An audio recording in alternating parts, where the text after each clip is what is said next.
श्री स्वामी समर्थ. गुरुपौर्णिमेचे महत्त्व सांगताना स्वामी समर्थ म्हणतात, सद्गुरूशी नेहमीच एकनिष्ठ असावे. श्री स्वामी समर्थ म्हणजे दत्तात्रेय, दत्तगुरूंचे तिसरे अवतार होय. स्वामी समर्थ महाराज हे अनेकांचे गुरु होते आणि शेकडो शिष्य स्वामी समर्थ महाराजांचे भक्त होते. स्वामींची शिकवण म्हणजे त्यांनी वेळोवेळी प्रत्यक्षात कथन केलेल्या सांकेतिक शब्दांचे तात्पर्य होय. आत्मसाक्षात्कार करून घेण्यास साधकाला एखाद्या सद्गुरूस शरण जाण्याची गरज असते.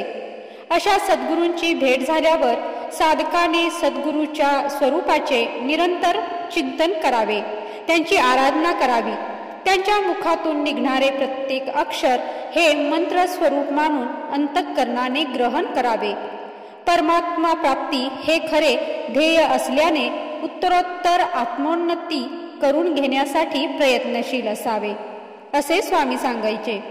अशक्य ही शक्य करतील स्वामी, अशी कोट्यावधी स्वामी भक्तांची श्रद्धा आहे.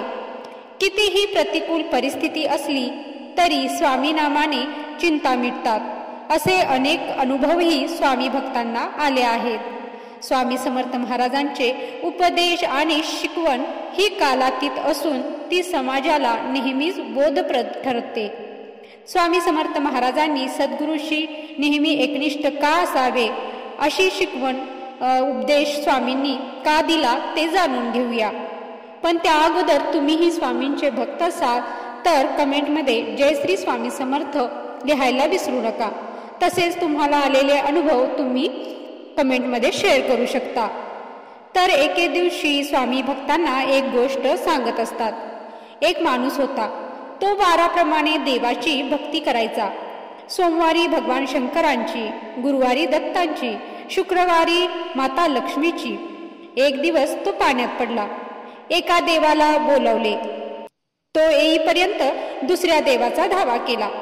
दुसऱ्या देवाचा धावा ऐकून पहिला देव मागे गेला. दुसरा देव येईपर्यंत तिसऱ्या देवाचा धावा केला. या प्रकारे एकही देव त्या भक्ताच्या मदतीला आला नाही आणि त्या माणसाला जलसमाधी मिळाली. या गोष्टीचे तात्पर्य असे की माणसाने एकाच देवाची निस्सीम भक्ती करावी, असे स्वामी म्हणाले. एकदा स्वामींचा शिष्य श्रीपाद प्रपंचातील अडचणी, समस्यांनी, त्रासांनी गांजलेला असतो. स्वामी भक्ती करूनही त्रास काही केल्या संपत नाही. म्हणून शेवटी तो ज्योतिषाकडे जातो.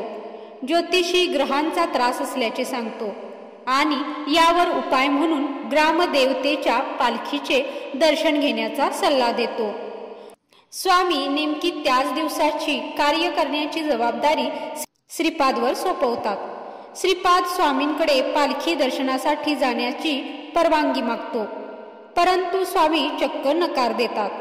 श्रीपादचे मन अत्यंत विचलित होते.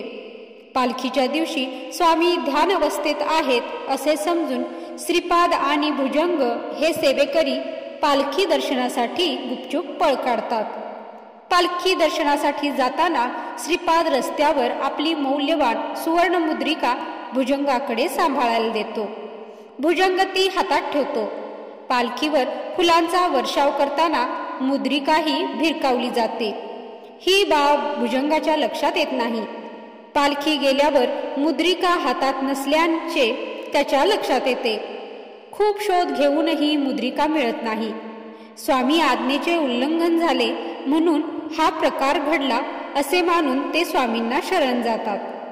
सर्वप्रथम स्वामी त्या दोघांची चांगलीच हजेरी घेतात. शेवटी स्वामींना दोघांची दया येते आणि मुद्रिका मिळेल, विश्वास ठेवा, असे स्वामी सांगतात. ती मुद्रिका रस्त्यावर पडलेली एका व्यक्तीला सापडते. तो ती उचलणार इतक्यात दुसरा उचलतो. यावरून दोघांचे भांडण जुंपते. अखेरीस ते दोघे स्वामींकडे न्याय निवाडण्यासाठी येतात. श्रीपादला त्याची मुद्रिका मिळते आणि भुजंग चिंतामुक्त होतो. त्यानंतर श्रीपादला आणि भुजंगला उपदेश देताना स्वामी समर्थ म्हणतात की अरे, गुरु असताना तू त्याच्यावर विश्वास ठेवला नाहीस, गेलास तर गेलास आणि वर गुरु आज्ञेचे उल्लंघन केलेस. अरे, गुरुचे ऐकत नाही आणि संकट आल्यावर गुरुकडे धाव घेता. शिष्याने गुरुशी कायम एकनिष्ठ असावे. गुरुवर नेहमी विश्वास ठेवावा. कितीही संकट आली तरी त्यांनी त्यांची साथ सोडू नये. संकटे ही पूर्व कर्मामुळे येतात आणि त्यावेळेला जर गुरुची कास सोडली तर व्यक्तीच्या समस्येत आणखीच भर पडते. गुरुकृपेमुळे संकटाला सामोरे जायची शक्ती मिळते. तसेच संकटातून लवकर सुटका होण्याचे मार्ग अधिक लवकर प्रशस्त होतात. त्यामुळे निश्चंकपणे आणि निर्भयपणे तुम्ही गुरुवर विश्वास ठेवायला शिका. तसेच तुम्ही उपवास करा किंवा करू नका, देवाच्या मंदिरात जावा किंवा जाऊ नका, पण तुम्ही तुमचे कर्म हे नेहमी चांगले ठेवा आणि स्वतःला गुरूंच्या हवाली करा. गुरु नेहमीच तुमच्या पाठीशी राहतील. तर तुम्हाला आजचा हा व्हिडिओ कसा वाटला हे कमेंटमध्ये नक्की लिहा. व्हिडिओ आवडला असेल तर लाईक करा, शेअर करा आणि तुम्ही माझ्या चॅनलवरती नवीन असाल तर चॅनलला सबस्क्राईब करा. तसेच बेल आयकॉनला प्रेस करा, ज्यामुळे असे नवनवीन व्हिडिओ तुम्हाला सर्वप्रथम मिळतील. धन्यवाद. जय श्री स्वामी समर्थ.